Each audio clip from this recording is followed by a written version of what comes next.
Good morning, everybody. Good morning. All right, we are still in Genesis. We're almost halfway through, though. There's 50 chapters, and we should get done with 25 today. I talk fast enough. So last time, anybody remember what we did last time?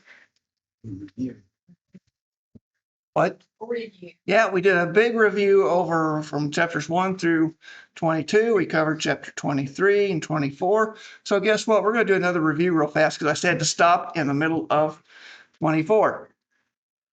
What was 23 about? Sarah dying. Yes. Remember, Sarah passed away and did not have a plan for what happens after death. So Abraham has to go and buy a cave to stick her in. That sounds terrible. Anyway, he bought a family plot. All right. Hey, one of the guys offered, hey, I've got a ditch over here you can use this store in. We're fine. So Abraham buys a family plot there, and that's actually going to pop up later in this chapter, in today. So in chapter 24, Abraham is worried about his son, who is at this point probably 37 years old, at least, because Sarah has died. We know he's going to be 40 when he gets married. I know, spoiler alert, he's going to get married. But Abraham sent his servant to find a wife for Isaac because he was concerned that Isaac, who is the son of promise, would not be able to continue the family line if he didn't get married, which is true. So he wants his servant, Isaac, to have a wife. So he sends his most trusted servant on a mission. And it is interesting that we are never told the servant's name. We just told he's a servant. So I guess he's a very humble guy, or nobody cared what his name was, even though he's very trusted. So he follows Abraham's instructions. The servant goes to Mesopotamia. Abraham's instructions were, you do not get a wife from the Canaanites here. You go back to my family in Mesopotamia, which was north of where they were, into southern Syria, or northern Syria, southern Turkey. Okay, up around the Euphrates, just north of the Euphrates River.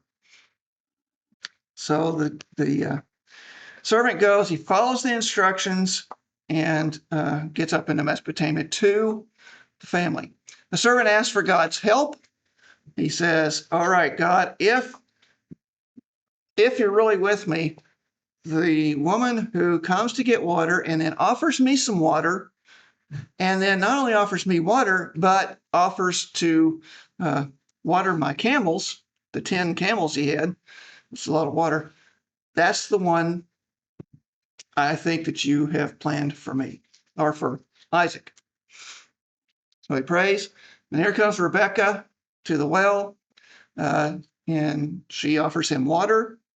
I don't know if she offered water to the other guys, because there's other servants with him. They're probably going, this is just not fun. She offers to water, give him a drink, and then to water the camels. And so servant's going, all right, so far, so good. So then he asked her, well, whose family are you with? And sure enough, she is the granddaughter of Abraham's brother. And he says, well, is there a place to stay? So he can continue his mission. And she says, sure, there's a place to stay. We have plenty of room. So now we're on verse 28, chapter 24, verse 28.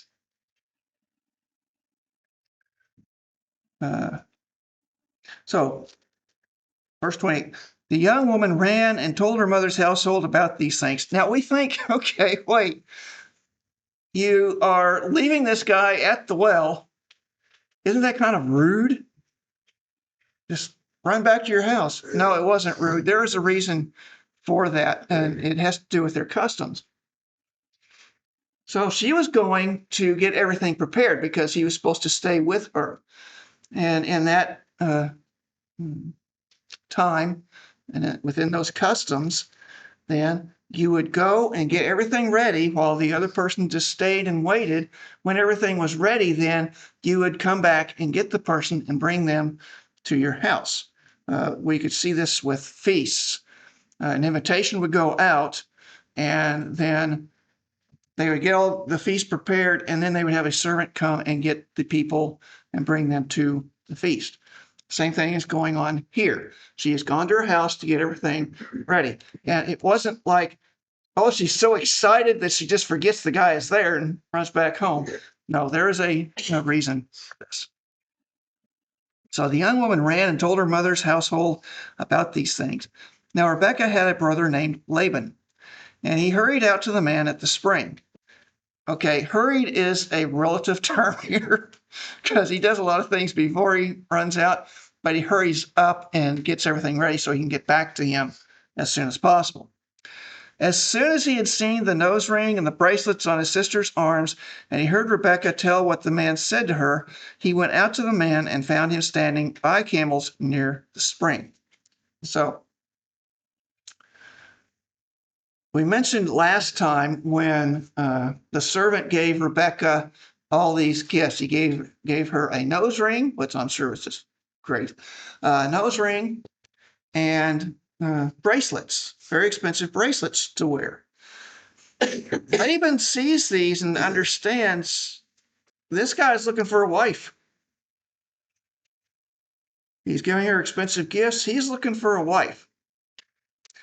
And so he doesn't know whether it's the servant or if he is for somebody else. He thinks it's the servant who's looking for a wife. So Rebekah returns to her house to tell her family. They show hospitality as we come up to this. He goes out, he gets everything ready, and then goes out and gets the man, the servant. Verse 31, "Come, you who are blessed by the Lord," he said. "Why are you standing out here? Because you haven't invited me in yet, guy." Duh. "I have prepared the house and a place for the camels." See, he's already prepared everything. So we read this as he saw what was going on and ran immediately, but they have to get everything ready first. All right. So in verse 32, so the man went to the house. The man is the servant. And the camels were unloaded. Straw and fodder were brought for the camels, and water for him and his men to wash their feet. So they provide straw and fodder for the camels. They don't need to do water because Rebekah's already taken care of that. But they do bring water for their feet because that was a custom. You allow the people to wash their feet. If you walk on dusty roads a lot, especially if you don't have shoes or if you have sandals, then your feet are going to be really dirty as you're ending your journey. So one of the things people did as you came to their house was you allowed them to wash their feet. Then food was set before him, but he said, "I will not eat until I have told you what I have to say." And the men who were with him are going, "What did we get with him? Can't we just do something with it? We can't drink before he wants to. We can't eat before he wants to. We're starving to death." But he is focused on his mission. He wants to get this taken care of before anything else. It is important to him. Okay. Verse 33, the last part. "Then tell us," Laban said. So he said, "I am Abraham's servant. The Lord has blessed my master abundantly, and he has become wealthy. He has given him sheep and cattle, silver and gold, male and female servants, and camels and donkeys. My master's wife, Sarah, has borne him a son in her old age, and he has given him everything he owns. And my master made me swear an oath and said, 'You must not get a wife for my son from the daughters of the Canaanites, in whose land I live, but go to my father's family and to my own clan, and get a wife for my son.' Then I asked my master, 'What if the woman will not come back with me?' He replied, 'The Lord before whom I have walked faithfully will send his angel with you and make your journey a success, so that you can get a wife for my son from my own clan and from my father's family. You will be released from my oath if, when you go to my clan, they refuse to give her to you.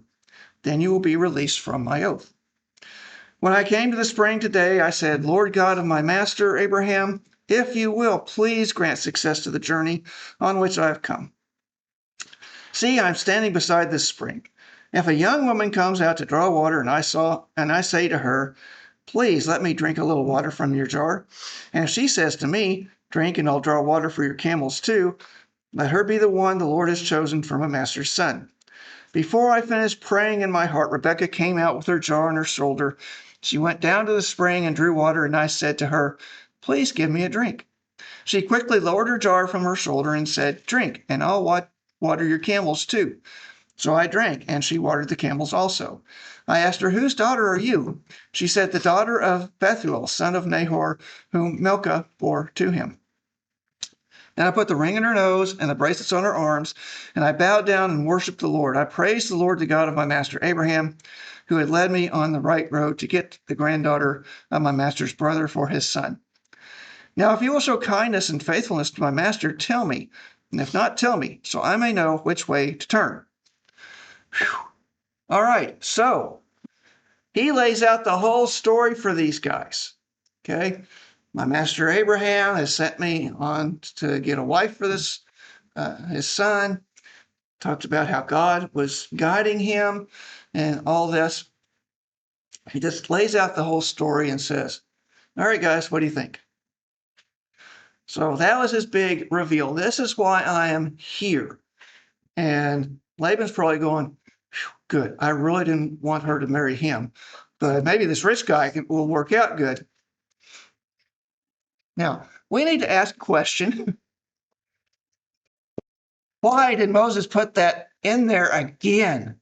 I mean, all he had to do was say, and the servant just told him his story of everything that had happened.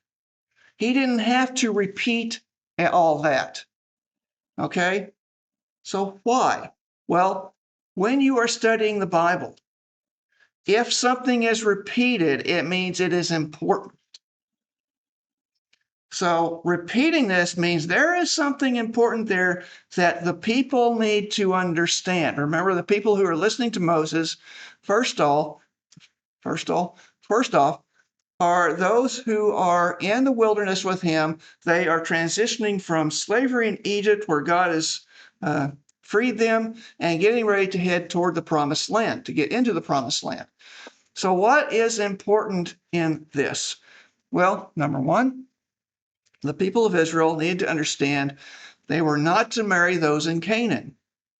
Just like with Abraham, not wanting Isaac to marry someone from Canaan, they were not to marry people from Canaan. Now, this was a religious thing. The people of Canaan did not worship God. And so if they started marrying Canaanites, they would be turned away from God. Okay? And we see this happening in the book of Judges, and 1st and 2nd Samuel, and Kings, and it eventually ends up where Israel is worshiping all these other gods, ignoring the real God, and God says, that's enough. You're no longer representing me. I'm taking you out of the land, and they end up in exile. So do not marry those in Canaan. Second, God sent them and will fulfill the mission. So Abraham sent this servant, but God was with the servant, and the servant knew it.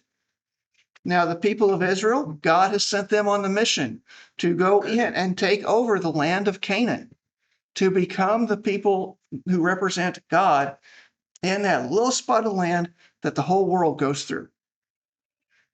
And so they need to understand that just like God helped this servant fulfill his mission for Abraham, God will fulfill the mission God has given them in going in and taking the land. This may have been especially important because they had probably already rebelled against God by saying, no, we can't take the land. They believed 10 spies instead of the 2.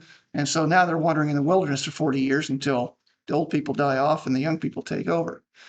So those are 2 things that, because this is repeated, Moses is trying to stress to these people something they needed to understand.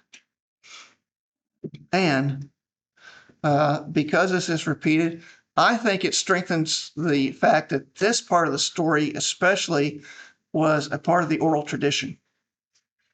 Yeah. So it was something that was passed down not only within Abraham's or Isaac's family, but with Rebekah's family as well, would have told this about their daughter and sister.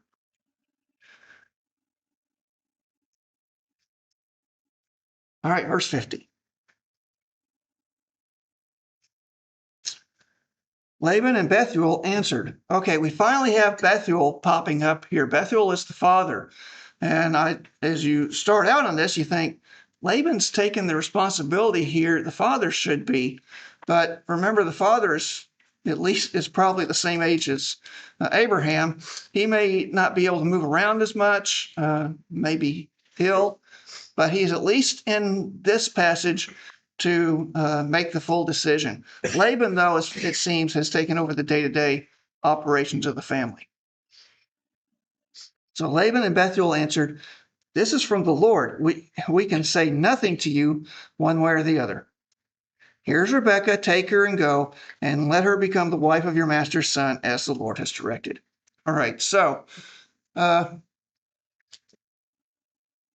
their first response is, God's doing this. We can't say yes or no. You've already got your answer. God is responsible for this.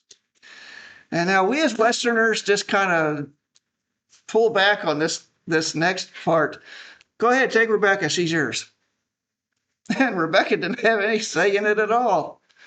But that was the custom of the time, that the male leaders within the family would make sure that the women were taken care of. And that meant marrying off younger daughters to suitable people. Okay. When you think about it, the first marriage was actually an arranged marriage. God gave Eve to Adam. So, More women considered property at that point. Yes. Even though they had an important role, they were still considered possessions. Yes. They were still considered property. It doesn't seem that this family, though, is considering Rebekah as property. You'll see that here in a second. So God is doing this. Take Rebekah. When Abraham's servant heard what they said, he bowed down to the ground before the Lord. In other words, he was worshiping God because of this. And I imagine the guys that were with him were like, "Oh, thank God. We can go home." Then the servant brought out gold and silver jewelry and articles of clothing and gave them to Rebekah. Okay, normally you pay a dowry to the father, and I think the dowry was already paid to the father. And now he's also giving to Rebekah. He also gave costly gifts to her brother and to her mother. So all these gifts, he had 10 camels fully loaded, people. I mean, that's like 10 U-Haul trucks coming at you, full of stuff. He wanted to get rid of it. I'm sure the guys with him were going, "Here, take this, take this. We don't want to carry it the rest of the way back. Take it." So he gives these gifts to show, I think, how wealthy this family really is. Then he and the men who were with him ate and drank and spent the night there. So they finally got to eat and drink and party. Okay. So that's it. Everybody party. That's a joyful occasion. Okay, Rebekah is going to get married to a really rich guy. What more could you want? That you've never seen. Never seen. They never. Do you think they knew it was Abraham? He says when he starts talking to him, he says, "My master Abraham," which right away lets them know, hey, this is a relative of ours. If we say no, that's not good. That makes it look like we don't like him. Causes problems at Thanksgiving. All right, verse 54. Then he and the men who ate and drank spent the night there. When they got up the next morning, he said, "Send me on my way to my master." But, oh goodness, here we go. Have you ever watched the Hallmark movies where everything's going fine until 1 hour and 40 minutes into it, then comes the conflict, and you can pretty much set your clock by it. We watched the one last night. Exactly. Yes, exactly. So here we go. We're at 1 hour and 40 minutes in the Hallmark movie. But her brother and her mother replied, "Let the young woman remain with us 10 days or so, then you may go." I don't know what happened. I'm not sure why they decided to just wait 10 days.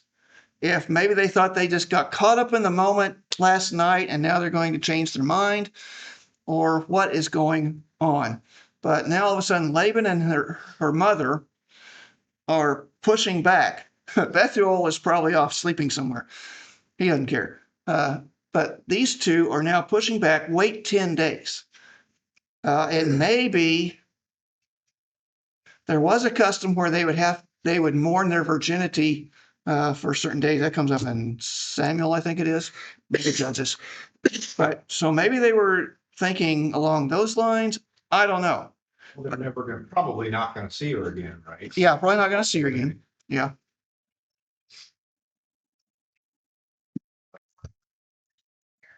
Yeah. Yeah, there are good reasons for this to kind of put the brakes on it. Not just because they had a hangover after celebrating all last night.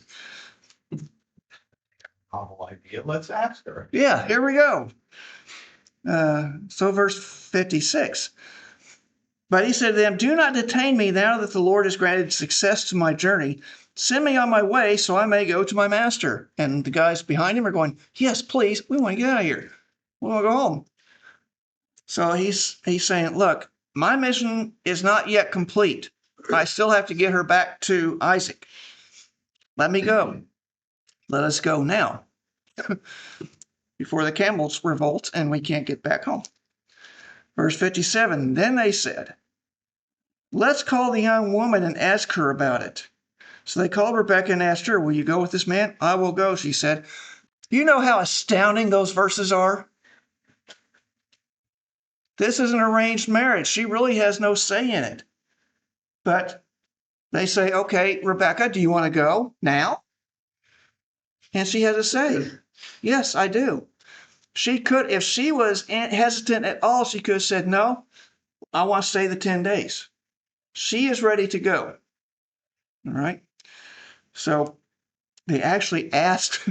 Why do you think they included? Why do you think that was included? That particular conversation. I think because God is still trying to teach Israel, the people of Israel, how to treat other people and not treat them as slaves. Okay. That's the whole impetus of this whole thing. That's why they spend 400 years in slavery. God wants them to understand how to treat people. And so if a young woman, don't consider her property. She has an opinion too. Now, yes, arranged marriages are still the cultural thing. This thing of marrying because you love someone, it didn't come around till way late, like the 18th century. This guy was still Abraham's servant. Yes, still Abraham's servant. So, Difference in servant and slave. oh, yeah. He would have been treated better than the slaves. But back in 35, it talked about giving away servants. Yes. There is really no difference between a servant, because Hagar was a servant slave.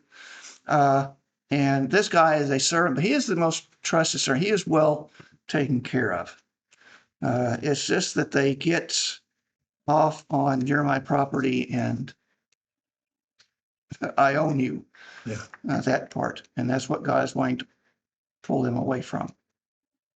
I really think you're right about the respect for others and specifically women. Jesus' longest conversation in the Bible is with us. And it's his first appearance as the holy and the Son of God. Yeah. You know, and publicly from him. Mm-hmm. Let the children come to me. Yes. Remember when we talked about Genesis and God creating male and female? There was no difference between those two. Well, I mean, differences, but there was not, they were equal, okay? That's modern. Okay. Yeah, sorry. I'm gonna have to change churches now. But there was equality there, and that's the way God designed humans to be, was to be equal. They're different. Men think totally different than women. I guarantee you.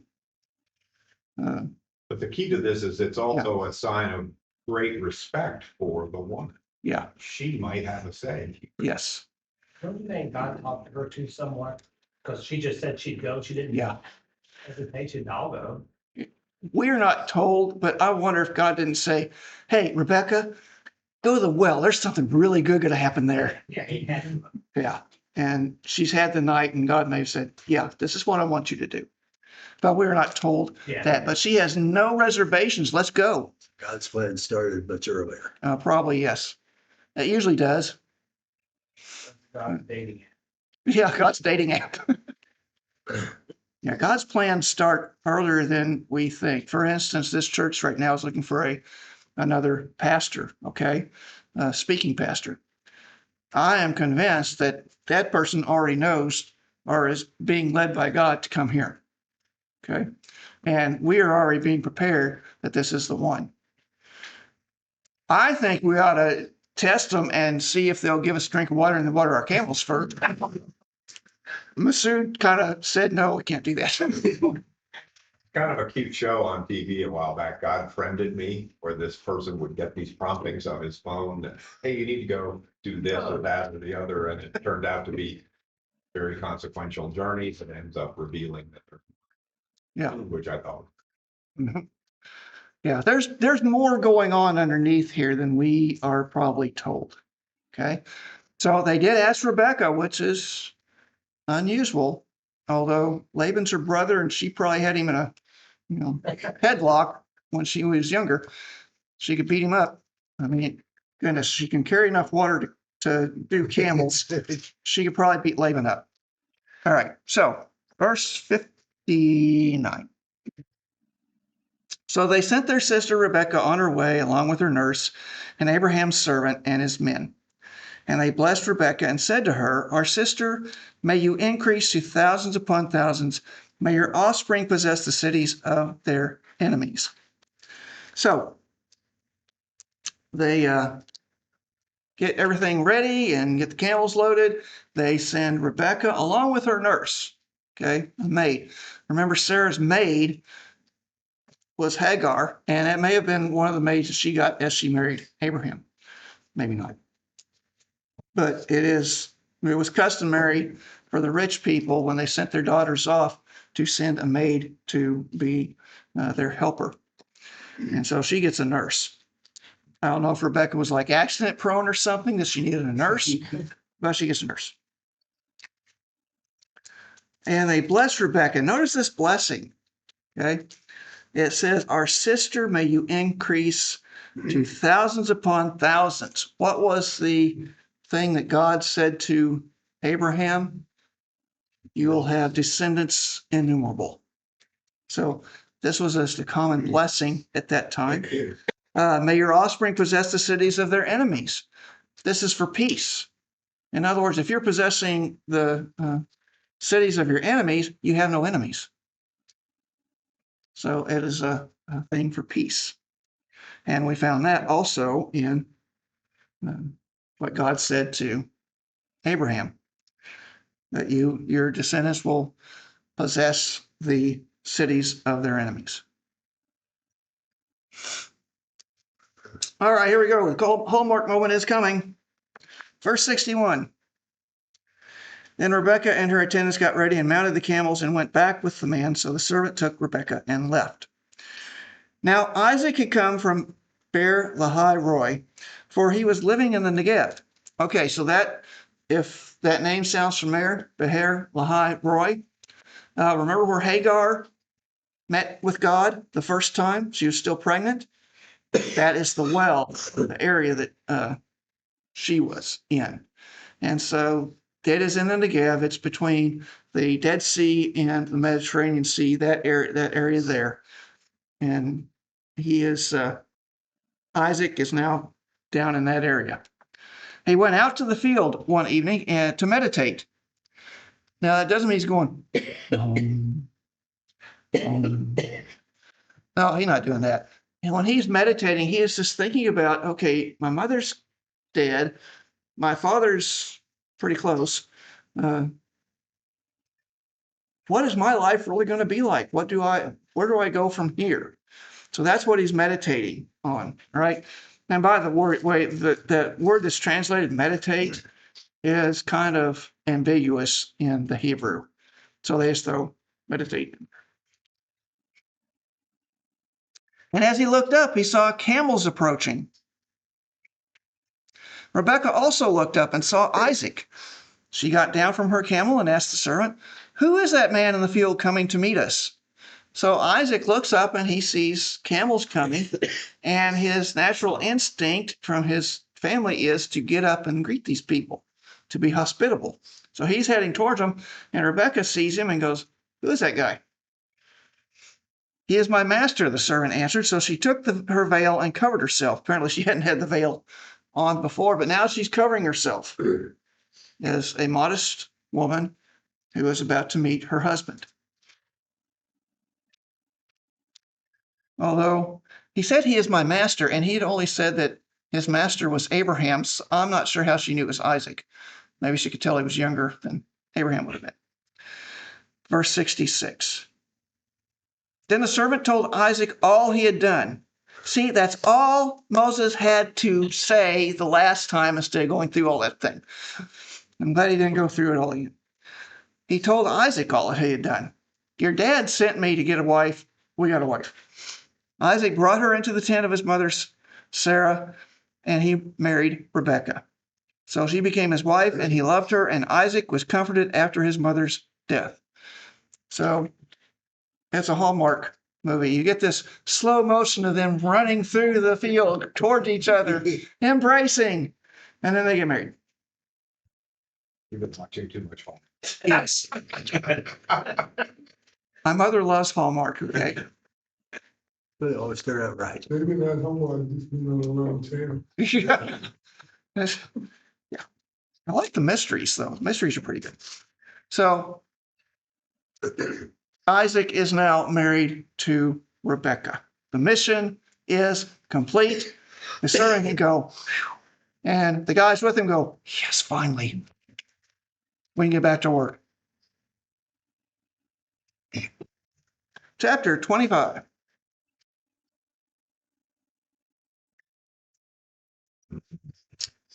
Abraham had taken another wife, or concubine, depends on how you want to translate that one, whose name was Keturah.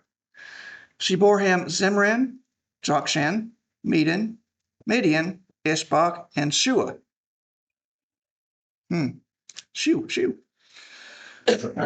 Jokshan was the father of Sheba and Dedan.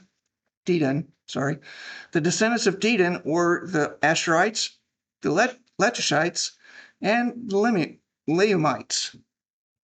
The sons of Midian were Ephah, Epher, Hanok, Abidah, and Eldah.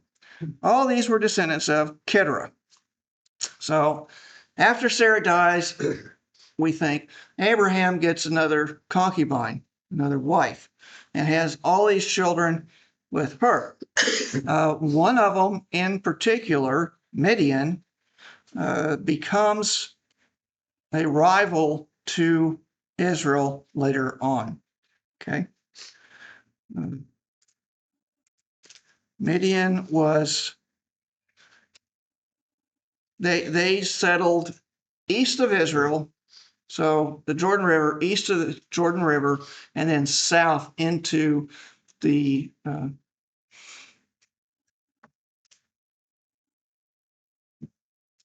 Sinai Peninsula. Okay, so they were down in that area and then over towards Egypt.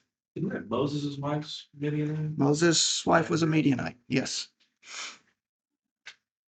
Because that was the area, area that they're going to roam around in for 40 years. That was the area Midians had.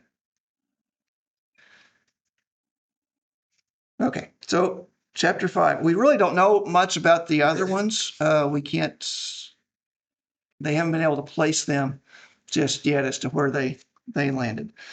Verse 5, Abraham left everything he owned to Isaac. But while he was still living, he gave gifts to the sons of his concubines. Notice concubines is plural. So we have Keturah, we have other concubines who also had children. Apparently Keturah's children were the only ones worth mentioning. He gave gifts to the sons of his concubines and sent them away from his son Isaac to the land of the east. Okay, so Abraham has these other sons. He gives everything, and upon his death, everything goes to Isaac. That was just kind of normal for the firstborn son. And Isaac was the firstborn son of the preferred wife. Okay, Ishmael, we'll discuss him in a little bit, was almost a surrogate son for Abraham. So he gives everything's going to go to Isaac, but Abraham still gives gifts to all these other sons. He doesn't want them to go and be poor. And then he sends them east, which means out of Canaan, away from Isaac. Not because they were bad people, but what happens when the father dies? What does the family do about the will? They fight over it. They contest it. And Abraham wanted none of that. So he sent them away before he died. So there would be none of this contesting the will, that Isaac gets everything.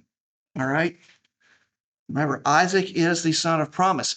Isaac not only gets the physical possessions of Abraham, but the spiritual possessions as well.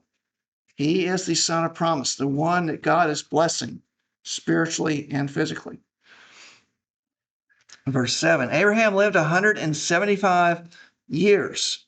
Then Abraham breathed his last and died at a good old age, an old man and full of years, and he was gathered to his people. So Abraham dies 38 years after Sarah. All right, after Sarah passes away. And he is buried with her. It says he was gathered to his people. That actually has two meanings. Number one, it can mean that you're now put in the family plot, the family tomb. And it also means that you have gone the way of every other human being. You are dead. So you're going to your fathers who preceded you in death, or your people who preceded you in death. So how does that make Isaac? Isaac, at this point, he was 38. He was 37 years old when Sarah died. And so that's what, 75? He's 75 now.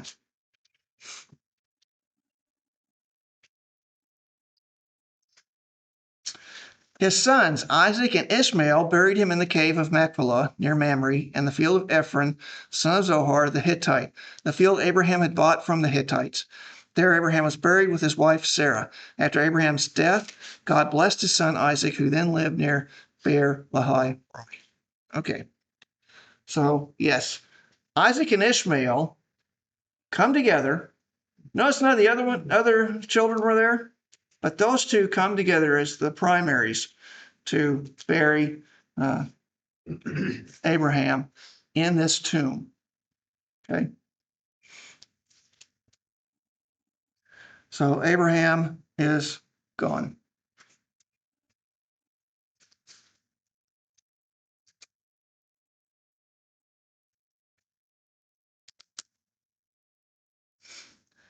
Verse 12.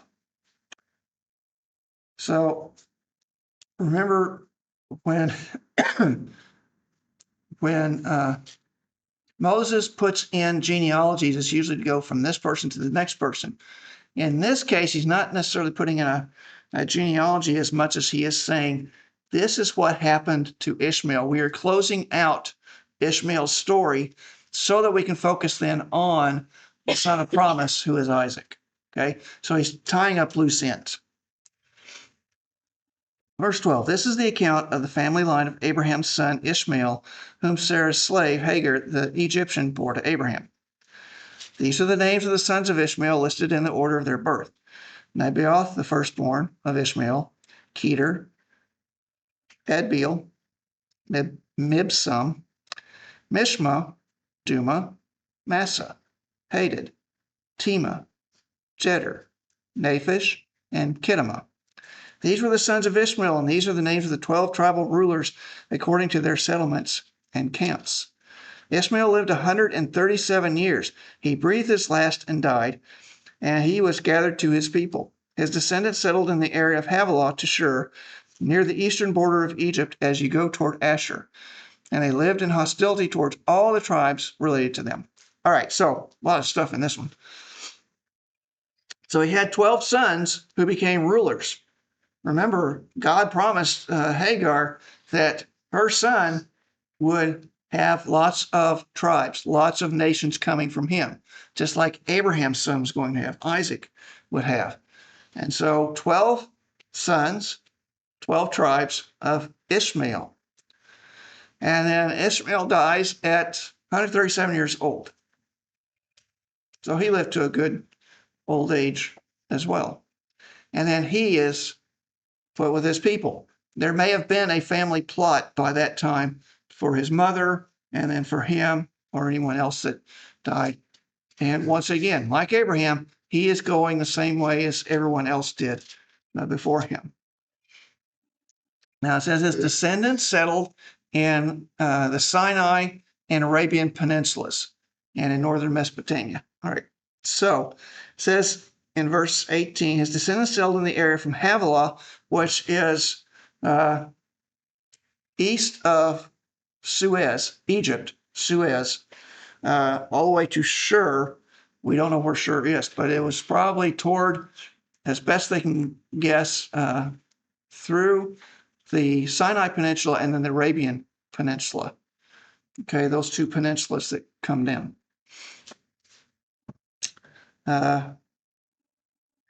Near the border, eastern border of Egypt, as you go toward Asher. We don't know where Asher was. It's not Asher, Asher, like the tribe, Israeli tribe. This is Asher with a U. And so we're not sure where that really was. They think it was up in northern Mesopotamia. If that's true, I'm confused because it's talking about Egypt and Mesopotamia's way up here. So they're not sure exactly where Asher was. But it shows that Ishmael's family grew. God blessed them, just as he said he promised to Hagar. And speaking of promises, the last part of verse 18, and they lived in hostility toward all the tribes related to them. Now, this is an interesting phrase because the Hebrew is really weird there. And so you can get to 4 or 5 different Bibles and they will translate it differently. Some of them translate it like the NIV does. They lived in hostility toward all the tribes related to them. Others say they lived near the tribes related to them, which would be Isaac's people, descendants, and others. So there are a couple of different ways of translating this. The key thing is that the Hebrew in this phrase is the same as the Hebrew in 16:12, chapter 16, verse 12, where God is talking to Hagar, telling her about what her son is going to be like. In 16:12, he says, he will be a wild donkey of a man. His hand will be against everyone and everyone's hand against him. And he will live in hostility toward all his brothers.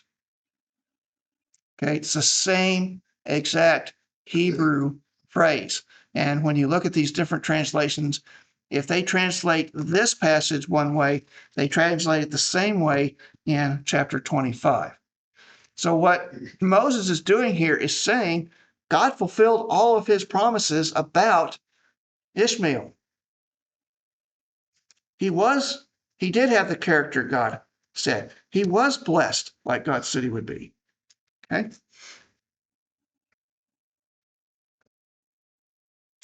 All right. So we are closing the book on Ishmael. It's time to get to Isaac's people.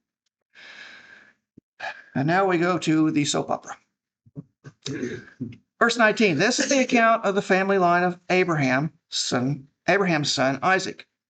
Abraham became the father of Isaac, and Isaac was 40 years old when he married Rebekah, daughter of Bethuel, the Aramean from Padan Aram, and sister of Laban the Aramean. We just went through that story, so we know that Isaac was 40 years old. 3 years after his mother's death is when he was married to Rebekah.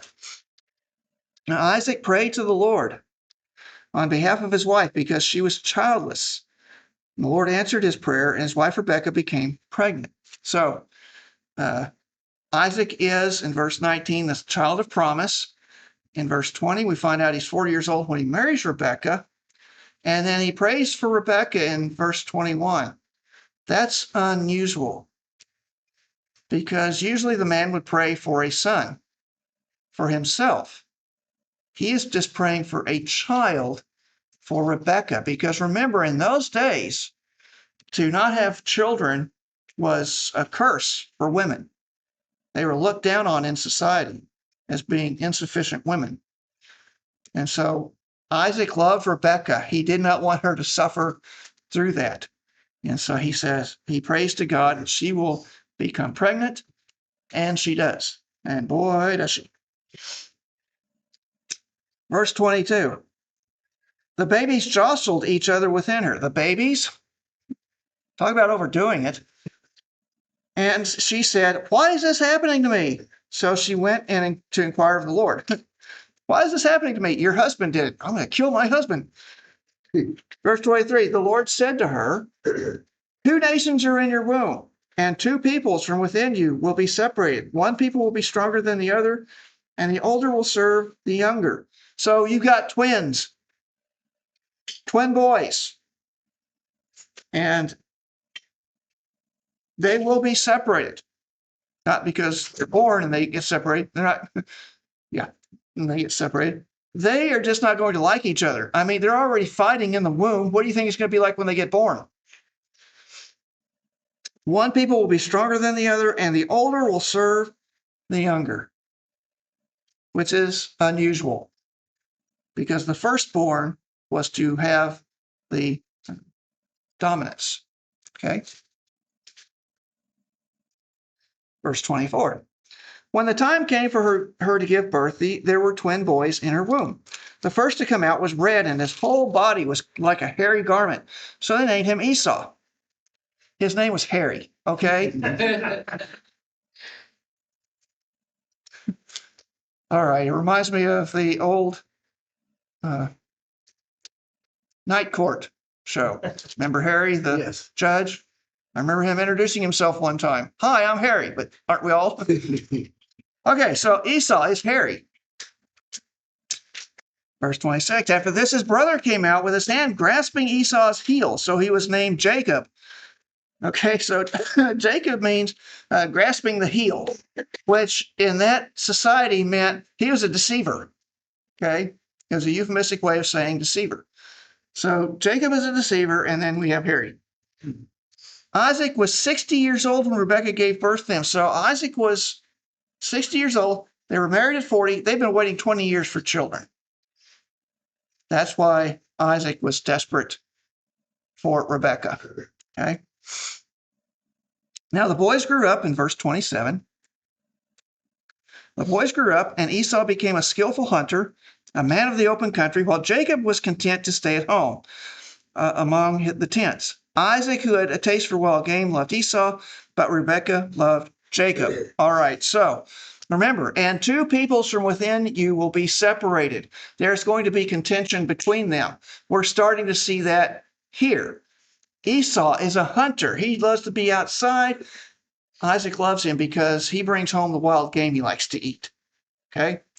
Jacob, on the other hand, is a homebody. He likes to piddle around the tents and fix the tents and whatever.